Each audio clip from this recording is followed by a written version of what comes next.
On the 29th of June 1995, the Sampoong department store in Seoul, South Korea, collapsed.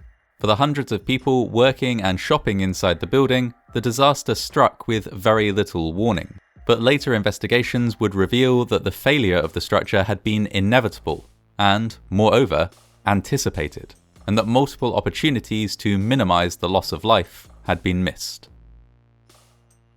The late 1980s and early 1990s were significant years for the South Korean city of Seoul. In 1987, South Korea became a democratic country, and in 1988, Seoul was the host of the year's Summer Olympics. As a result of these events, there was a huge development boom in the city, with hundreds of ambitious projects being approved and built on impressively short timescales. One such project was undertaken by the Sampoong Group in 1987. They planned to build a residential block on top of an old landfill. The original plan was for a 4-story building, the actual construction of which would be handled by the firm Woosung Construction. Not long after construction began, however, the chairman of the Sampoong Group's construction division, Lee Jun, decided to change the intended use of the building. Instead of an apartment complex, it would now be an upmarket department store. At the same time, he also added an extra floor to the designs and reduced the number of support columns inside the building to make room for escalators. Zoning regulations prevented such a large building from being used entirely as a department store. To circumvent these regulations, Lee Jun ordered that a roller skating rink be built on the newly added 5th floor. Woosung Construction were concerned by these proposed changes, noting that they might affect the structural integrity of the building. When Woosung Construction refused point blank to make the alterations Lee Jun desired, he severed ties with them and hired his own, more cooperative construction team to take over the job. To make matters worse, Chairman Lee Jun later changed his mind regarding the 5th floor a second time. Rather than sticking with the proposed roller skating rink, he decided that it should instead be a food court heated by a system of underfloor hot water pipes, something that would add even more stress to support columns that were already having to bear more weight than they were designed to. Soon after construction was completed in 1990, tenants in neighbouring buildings began to complain about the noise from air conditioning units which had been installed on the roof of the Sampoong department store. Management decided to relocate the machinery to the far side of the building. The normal procedure for moving such heavy equipment would involve bringing in cranes to lift the air conditioning units from one spot to another, but this wasn't done. Instead, rollers and pulleys were used to drag the air conditioning units across the roof. This process left a number of small cracks in the roof, cracks which grew over time, with their expansion accelerated by the vibrations of the air conditioning units. By April 1995, these cracks were visible in the ceiling of the 5th floor. Chairman Lee Jun and his staff decided to relocate some stores from the top floor to the basement, but otherwise ignored the developing cracks. By the morning of the 29th of June, the number and size of the cracks had increased dramatically, but the building was still kept open. Loud cracking noises were heard throughout the building as existing cracks yawned open to as wide as 10 centimeters or 3.9 inches.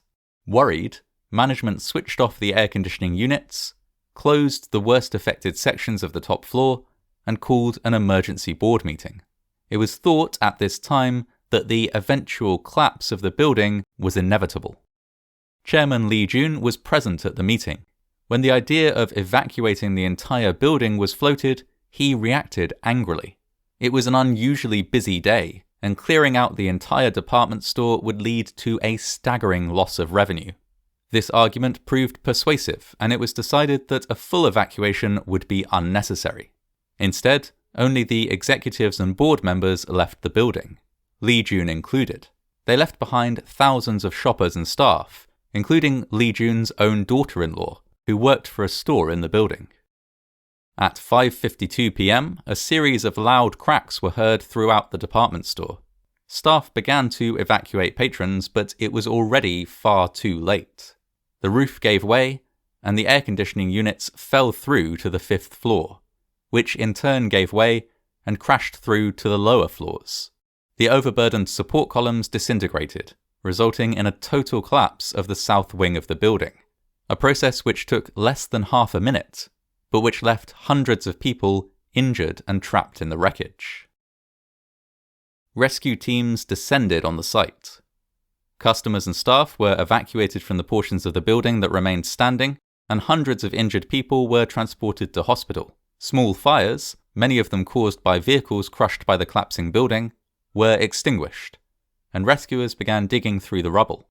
Within hours, construction cranes were available to help move larger pieces of debris.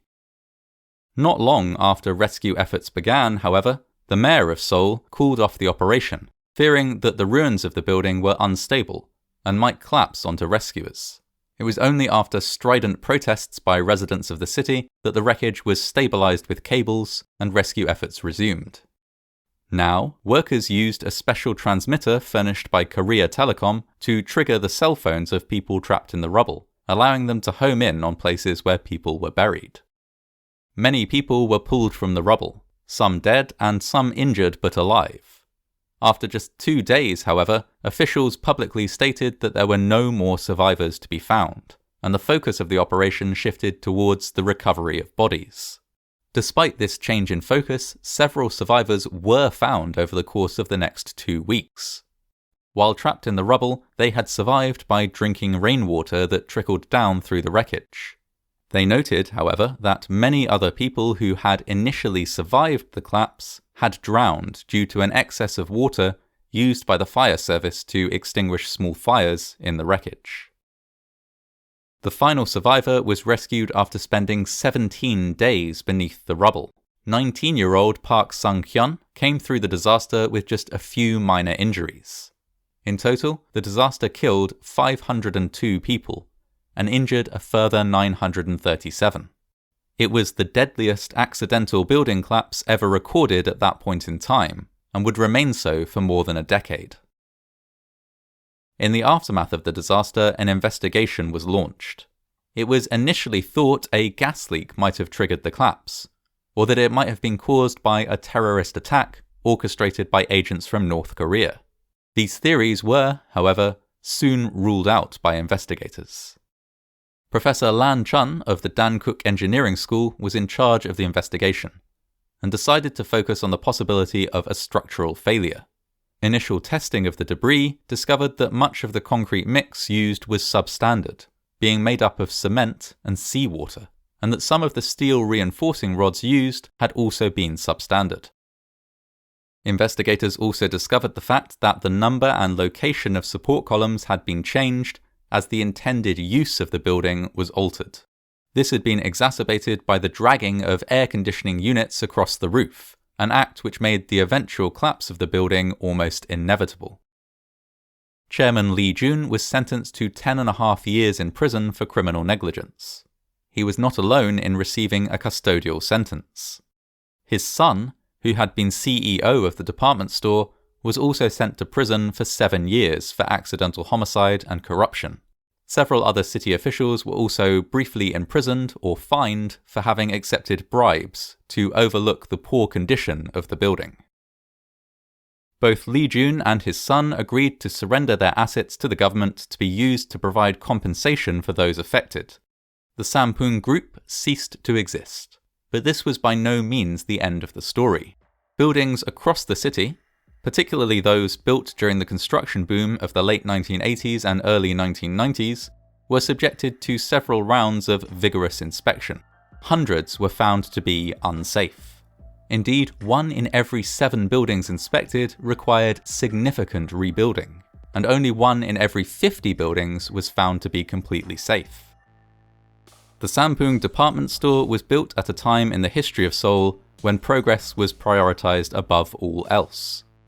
It was constructed rapidly and cheaply, and it generated a great deal of wealth. But it was wealth that was built on unstable foundations, and which was ultimately outweighed by the cost of its catastrophic failure.